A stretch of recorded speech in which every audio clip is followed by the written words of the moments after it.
Hello guys, welcome to my channel. तर आता सध्या पावसाळ्याचे दिवस आहेत आणि या सीझनमध्ये अळू छान येतं.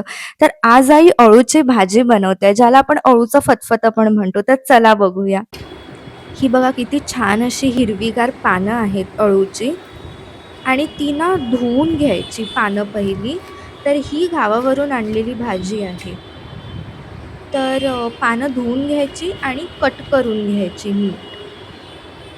आणि जर काही पानं खराब वाटली तर ती मग अशी थोडी काढून टाकून द्यायची. ती ठेवायची नाही, कारण का त्याच्यात कीड वगैरे असू शकते. आणि ही भाजीची पानं आहेत. वडीची पानं वेगळी असतात आणि भाजीची पानं वेगळी असतात.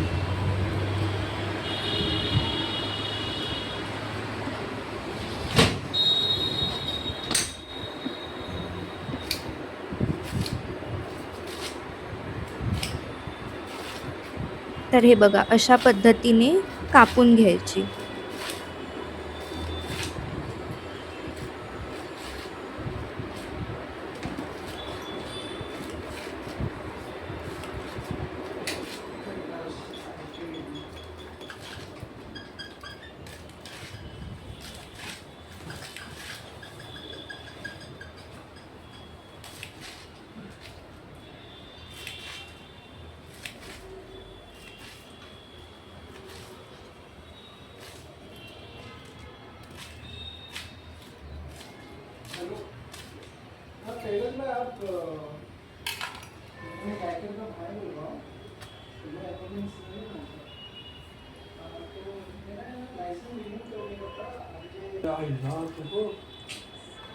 त्या पानांना ज्या दांड्या असतात ना, त्या पण घ्यायच्या. तर ते पण धुवून घ्यायचं आणि मग त्या दांड्या पण अशा कापून घ्यायच्या.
हे बघा सगळं असं कापून झालं की मग ते कुकरला लावायचं, कारण अळू आहे ना असं कडक असतं. तर कुकरला लावायचं सगळं आणि पाणी खूप जास्त नाही टाकायचं कुकरला. म्हणजे पाणी किती टाकायचं माहिती आहे, ते भिजेल इतकंच पाणी टाकायचं.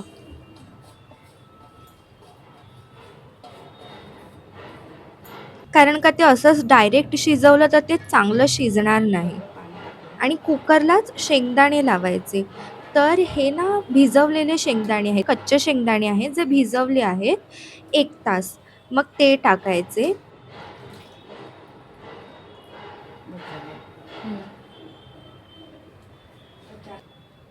आणि हे बघा भिजेल इतकंच पाणी टाकलं आहे आणि पाणी टाकलं की मग कुकर लावून त्याच्या शिट्ट्या काढून घ्यायच्या. तर आईने 4 शिट्ट्या काढल्या आहेत कुकरच्या इथे. आता एक वाटण पण तयार करायचं आहे आपल्याला. तर ओलं खोबरं घ्यायचं, त्या वाटणामध्ये हिरव्या मिरच्या घ्यायच्या, लसूण घ्यायच्या आणि असं करून वाटून घ्यायचं आणि कोथिंबीर. हे असं करून वाटून घ्यायचं वाटण.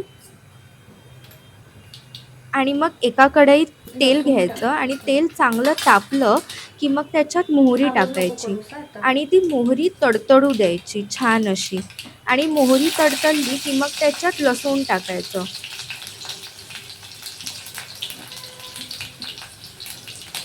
लसूण ना छान अशा ब्राउनिश रंगापर्यंत थोडंसं येऊन द्यायचं. थोडंसं, अगदीच जास्त नाही, नाहीतर त्या मग करपतात. आणि हिंग, हिंग पण टाकलं आहे ह्याच्यात. तर त्याच्याकडे पण लक्ष द्यायचं कारण का हिंग मग खाली चिकटतं जर जास्त वेळ ठेवलं तर.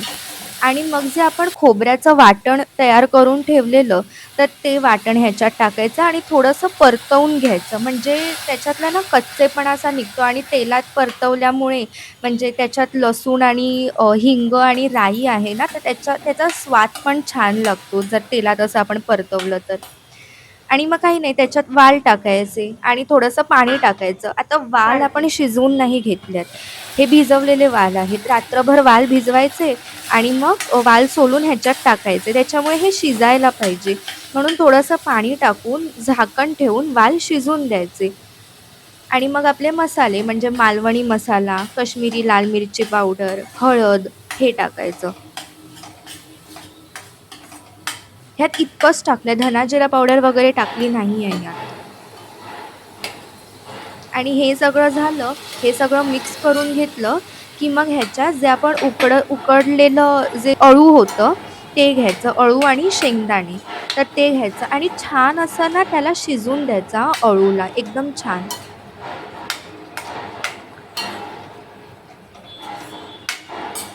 म्हणजे बघा असा लगदा झाला पाहिजे त्याचा. ते अळू कडक असतात, तर ते अजिबात कडक वगैरे असं लागलं नाही पाहिजे.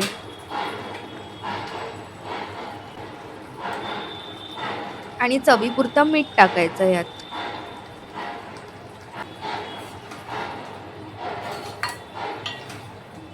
मीठ टाकून एकदा ढवळून घ्यायचं.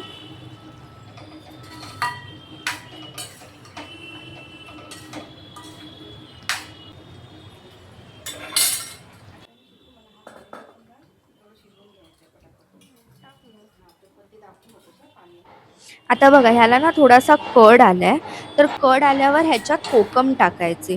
कोकम आठवणीने अळूच्या भाजीत टाकायचे, नाहीतर जर कोकम नाही टाकले तर मग खाज येते खूप. त्याच्यामुळे कोकम आंबटपणा ह्याला पाहिजेच.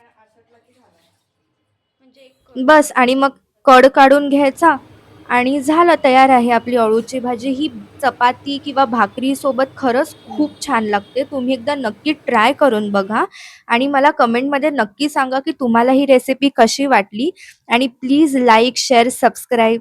बाय. भेटूया नेक्स्ट व्हिडिओमध्ये.